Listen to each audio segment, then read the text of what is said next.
Shin Tae-yong tidak memungkiri ada beban di pundak pemain-pemain timnas Indonesia jelang pertandingan terakhir fase grup Piala AFF 2024, sekaligus laga hidup mati lawan Filipina menuju babak semifinal. Guna menjaga peluang mengamankan tiket ke babak 4 besar tanpa berharap pada laga lain, timnas Indonesia harus memenangi laga melawan Filipina.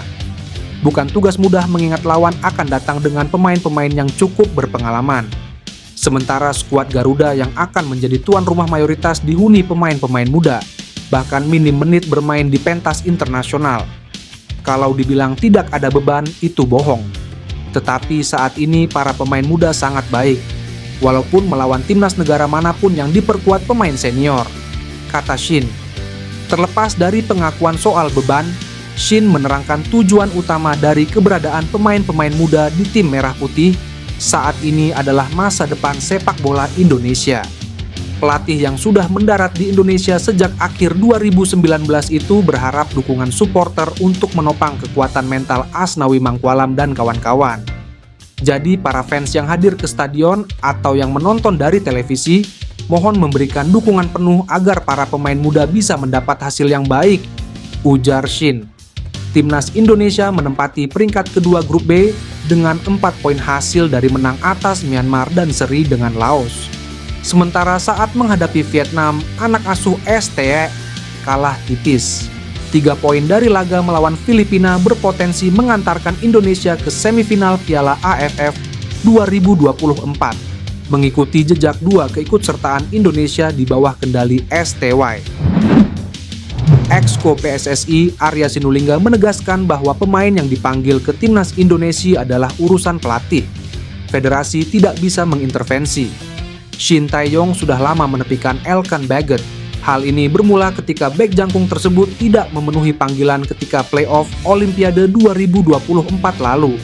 Sejak itu, pelatih asal Korea Selatan tidak lagi memanggil bek Ipswich Town yang dipinjamkan ke Blackpool untuk memperkuat timnas Indonesia. Banyak netizen pun yang heran mengapa PSSI selaku federasi tidak ikut mendamaikan sang pemain dan pelatih tersebut. Nah, Arya Sinulinga menjelaskan bahwa pemanggilan pemain ke skuad Garuda sepenuhnya memang diserahkan ke Shin Tae-yong. Ada yang bilang kalau ada masalah damaikan, saya rasa sebagai pengurus sepak bola bukan damai atau apapun ini urusan pelatih. Kita juga kadang-kadang bingung damaikan yang mana, ini kan pilihan pelatih, ucap Arya. Arya sendiri memang menyayangkan bek 22 tahun ini tak dipanggil ke tim Merah Putih. Namun semuanya memang tergantung keputusan pelatih. Ya sayang banget tidak dipakai tersedia. Nah, semua harus lihat secara objektif. Kami PSSI berusaha terus tetap objektif, tapi semua tergantung pelatih, tukasnya. Bek Leeds United Pascal Struijk sempat mempertimbangkan untuk memperkuat timnas Indonesia pada 2020 lalu. Pascal Struijk merupakan pemain asal Belanda yang memiliki keturunan Indonesia. Bek berusia 25 tahun itu memiliki darah Indonesia dari nenek pihak ayah. Hal itulah yang bek Leeds United tersebut memenuhi syarat untuk memperkuat timnas Indonesia. Namun, Pascal Struijk mengaku bahwa ia mempertimbangkan semua negara yang bisa membuatnya main di timnas Indonesia. Apalagi pemain binaan Akademi Leeds United itu memenuhi syarat untuk membela 3 negara yakni Belanda, Belgia, dan Indonesia. Meski begitu, bek berpostur 190 cm itu mengaku bahwa ia bermimpi agar bisa menjadi bagian timnas Belanda. Saya sebenarnya tidak tahu persis apa yang saya mau saat itu. Saya mempertimbangkan semuanya, tapi saya menginginkan Indonesia sebagai pilihan pertama, kata Pascal Struijk. Dalam wawancara lainnya pada 2020 lalu bersama Sport Magazine, Pascal Struijk mengatakan bahwa dia memiliki darah Indonesia. Orang Indonesia tampaknya sadar kalau saya memiliki darah Indonesia. Saya bingung mereka tahu dari mana, ujar bek berusia 25 tahun. Lebih lanjut, Struijk juga mengaku bahwa terkadang ia merasa orang Indonesia.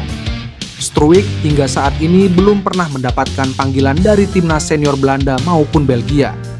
Hal tersebut memungkinkan PSSI untuk menaturalisasi pemain bernomor punggung 21 itu di Leeds United. Struijk terakhir memperkuat timnas Belanda U17 pada 2016 lalu dan hanya mencatatkan 3 caps. Seperti diketahui, sejak bergulirnya turnamen Piala AFF ini, Indonesia hanya 6 kali menjadi runner-up. Berbeda dengan itu, timnas Malaysia sudah mengoleksi setidaknya 1 trofi Piala AFF yang diraih pada 2010. Kala itu, skuad Harimau Malaya mengalahkan timnas Indonesia di final dengan agregat 4-2. Karena merasa lebih baik dibanding Indonesia, masyarakat Malaysia pun beberapa waktu lalu menyindir timnas Indonesia yang belum memiliki trofi Piala AFF. Melalui akun X OneFootball, mereka menyebut tim Merah Putih tidak bisa. Sederhana tetapi mereka tidak bisa, tulis akun tersebut. Namun hal tersebut tidak membuat supporter Indonesia panas, sebab Piala AFF bukan lagi turnamen yang diidamkan. Akan tetapi level skuad Garuda saat ini sudah berada di Asia dan akan menembus Piala Dunia. Para pemain timnas Indonesia pun bermain di liga top Eropa seperti Jay Izzes yang bermain di Serie A. Terbaru, sang kapten baru saja mengukir sejarah dengan mencetak gol di Serie A saat menghadapi Juventus dalam Giornata 16. Gol Jay ini membuat namanya tercatat mengukir sejarah sebagai pemain timnas Indonesia pertama yang mencetak gol di Serie A. Hal ini tidak bisa dilakukan oleh pemain Malaysia manapun. Tak ayal, prestasi Jay menjadi bahan serangan balik supporter timnas Indonesia atas kesombongan Malaysia yang hanya memiliki 1 Piala AFF. Padahal, turnamen itu bisa dibilang sudah kehilangan gengsinya. Itulah masyarakat Indonesia serang balik supporter Malaysia yang memamerkan gol berkelas Jay Izzes ke gawang Juventus. Pelatih Filipina Albert Capelas mengutarakan keluhannya terkait jadwal pertandingan yang tidak ideal jelang menghadapi timnas Indonesia pada laga terakhir Grup B Piala AFF 2024 di Stadion Manahan Solo, Sabtu. Keluhan tersebut disampaikan Capelas usai timnya bermain imbang 1-1 melawan Vietnam Rabu malam WIB. Kami langsung menuju bandara malam ini. Mungkin ini akan jadi malam yang sulit untuk tidur. Saya hanya punya 2 hari untuk persiapan dan tim harus banyak melakukan perjalanan.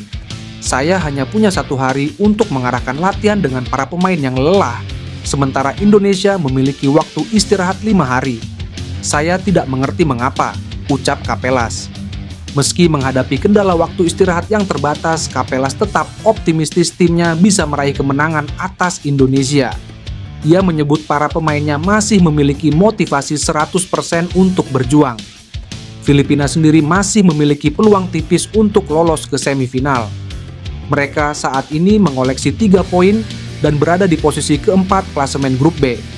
Kemenangan atas Indonesia bisa membuat Filipina mengacaukan peluang tim Garuda untuk melaju ke babak 4 besar. Namun syaratnya, Myanmar juga tidak boleh menang atas Vietnam di laga pamungkas Grup B. Sebelumnya, Filipina tampil impresif saat menghadapi Vietnam dengan unggul lebih dulu. Namun Vietnam berhasil menyamakan kedudukan di masa injury time. Laga krusial antara Indonesia versus Filipina akan digelar di Stadion Manahan Solo, Sabtu pukul 20.00 waktu Indonesia Barat. Indonesia membutuhkan minimal hasil imbang untuk menjaga peluang lolos ke semifinal, dengan catatan Myanmar kalah oleh Vietnam. Bek Leeds United Pascal Struijk mengunggah bendera merah putih. Sontak hal ini bikin geger pencinta sepak bola tanah air.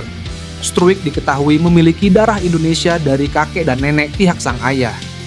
Namanya santer dikaitkan dengan skuad Garuda, karena komentarnya di Instagram rekannya di Leeds United, Joel Pirou. Dia menyebut Joel Pirou sebagai penyerang Indonesia. Tak lama kemudian giliran Joel Pirou yang mengomentari akun Instagram Struijk. Komentar mereka jelas menimbulkan spekulasi. Ada yang beranggapan jika Struijk berminat untuk memperkuat timnas Indonesia. Namun ada pula yang beranggapan jika mereka hanya bercanda dan melakukan sarkas. Sebab banyak fans Garuda yang mengemis agar para pemain keturunan bisa membela timnas Indonesia. Tapi yang jelas kolom komentar Struijk langsung diserbu fans timnas Indonesia. Mereka berharap bek berusia 25 tahun itu benar-benar ingin memperkuat Garuda. Jika Struijk benar membela Indonesia, Shin Tae-yong dijamin full senyum. Benteng pertahanan Garuda bakal sangat kokoh lantaran ada Dix, Jay Izzes hingga Mace Hilgers. Impian untuk bermain di Piala Dunia 2026 tampaknya akan realistis untuk digapai.